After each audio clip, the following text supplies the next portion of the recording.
Halo semua, khususnya untuk kalian para mahasiswa dan teman-teman ojek online yang selalu update tentang informasi terkini. Ya, video ini penting, bahkan penting banget buat kalian tonton sampai selesai, tonton sampai habis biar kalian nggak salah paham. Ya, jadi video ini bukan untuk menghasut ya, tapi justru untuk melindungi teman-teman semuanya ya, dari informasi yang menyesatkan dan provokatif yang sedang bertebaran di luar sana. Kita semua pasti melihat ya keributan dan perdebatan panas tentang demo 25 Agustus kemarin. Tapi apa yang sebenarnya terjadi, teman-teman? Apakah ini murni kemarahan rakyat atau kemarahan kita? Atau ada yang memainkan narasinya? Dan yang paling berbahaya lagi, teman-teman, bagaimana cara kita menyikapinya agar tidak terjadi korban berikutnya. Jadi simak sampai selesai. Teman-teman, sebagai generasi yang melek digital di era zaman sekarang, kita harus benar-benar jeli dan kritis ya. Coba cek lagi, lihat lagi apa yang terjadi sebelum dan sesudah 25 Agustus ya. Pertama nih, narasi yang seragam atau template banget dari fabricated di TikTok dan Twitter. Tiba-tiba ramai akun-akun teller atau akun yang anonim yang nggak jelas identitasnya, yang menyebarkan narasi yang persis sama ya. Ini kode Prabowo, ini strategi dan sebagainya. Ini bukan organik tapi direkayasa. Nah, hati-hati nih teman-teman ya. Lalu yang kedua nih, penyebaran poster dan video AI. Banyak konten yang dibuat menggunakan AI untuk memanipulasi emosi kita atau memicu emosi kita, dan isinya sering bertolak belakang dengan semangat demonstrasi yang damai selama ini. Lalu yang ketiga, dan ini yang sangat paling janggal ya teman-teman ya, aksi ini justru diprovokasi oleh akun-akun yang biasanya pro pemerintah, akun-akun yang selama ini gemar menyerang pihak oposisi, tiba-tiba jadi paling vokal menyuarakan demo. Ini bikin banyak organisasi masyarakat sipil dan aktivis yang biasanya mengkoordinir, tapi justru memilih menarik diri dan tidak mengajak massa turun ke lapangan.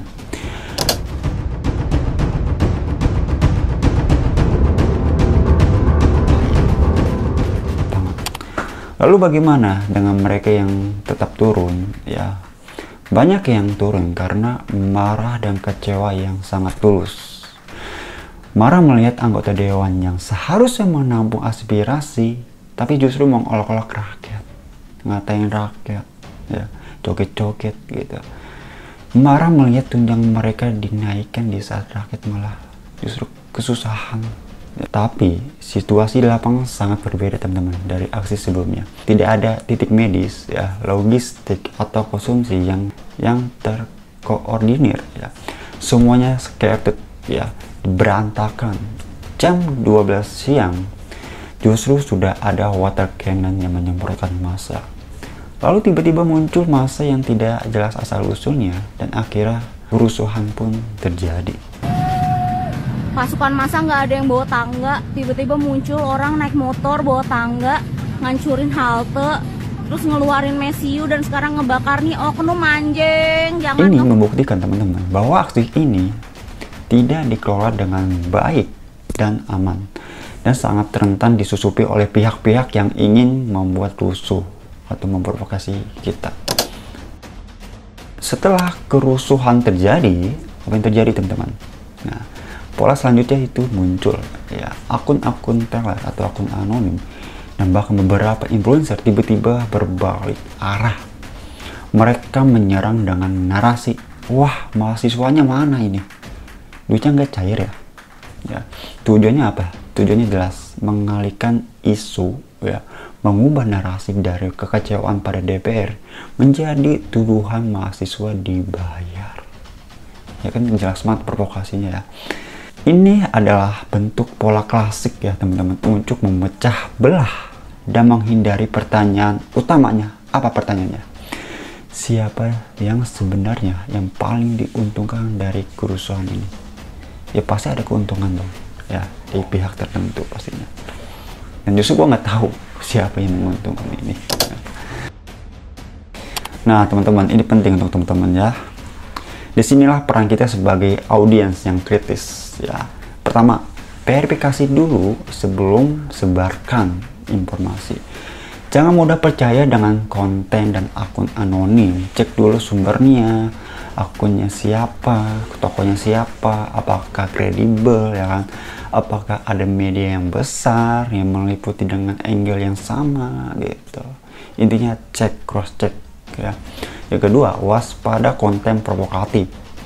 Jika sebuah konten langsung menyudutkan satu titik ya, atau memancing emosi yang berlebihan atau melebih-lebihkan, tanya lagi, ini mau mengajak gua untuk apa? Marah atau memahami masalahnya gitu. Intinya kita harus memahami masalahnya, jangan langsung terpicu marahnya gitu. Yang ketiga, jangan jadikan DPR versus anjing ya. Sebagai fokus itu adalah analogi emosional memang ya, yang sengaja dibuat untuk viral. Tapi teman-teman, nyatanya fokusnya bukan pada penghinaannya, tapi pada substansi kritiknya ya. Akuntabilitas dan tanggung jawab para wakil rakyat yang dibiayai oleh uang pajak kita, mereka seharusnya loyal pada rakyat ya kan, bukan pada partai atau kepentingan tertentu, apalagi memperkaya diri gitu. Yang keempat, prioritas keamanan diri. Jika ingin menyuarakan pendapat, lakukan dengan bijak ya, hindari kerumunan yang tidak jelas ya. Pengorganisirnya, keselamatan kalian itu paling utama ya. Pada demo 25 Agustus adalah contoh sempurna fenomena bagaimana kita ya merasa kekecewaan ya. Bahkan gue juga kayak kerasa kekecewaan pas ngeliat berita-berita itu ya. Kekecewaan publik yang nyata dimanipulasi oleh kepentingan politik tertentu ya. Mereka sengaja mau membuat keributan agar kita sibuk berdebat sendiri, sementara substansi masalahnya itu yaitu kebijakan dan kinerja pada wakil kita yang bahkan terlupakan ya. Nah teman-teman, jangan sampai kita jadi pion atau umpan yang dimainkan para kepentingan tertentu. Jadilah permisa yang cerdas, warganet yang kritis, dan anak muda yang bijak ya, yang tidak mudah dibodohi oleh narasi-narasi yang panas dan ujung-ujungnya hanya merugikan kita sendiri gitu. Jangan sampai ada korban lagi lah, intinya kayak gitu ya. Kita harus tetap hati-hati dan mawas diri. Demokrasi itu penting ya, tapi lebih penting lagi kita memprioritaskan keselamatan kita gitu teman-teman. Jadi untuk teman-teman, jika video ini bermanfaat, bagikan ke teman-teman kalian, grup kampus atau grup ojol ya. Bukan untuk kepentingan gua, tapi untuk kepentingan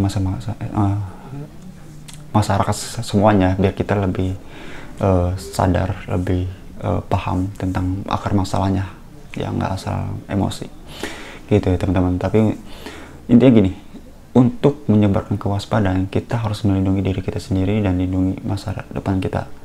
Itulah yang paling utama ya. Jadi semoga bermanfaat. Sampai ketemu di video selanjutnya. Salam revolusi.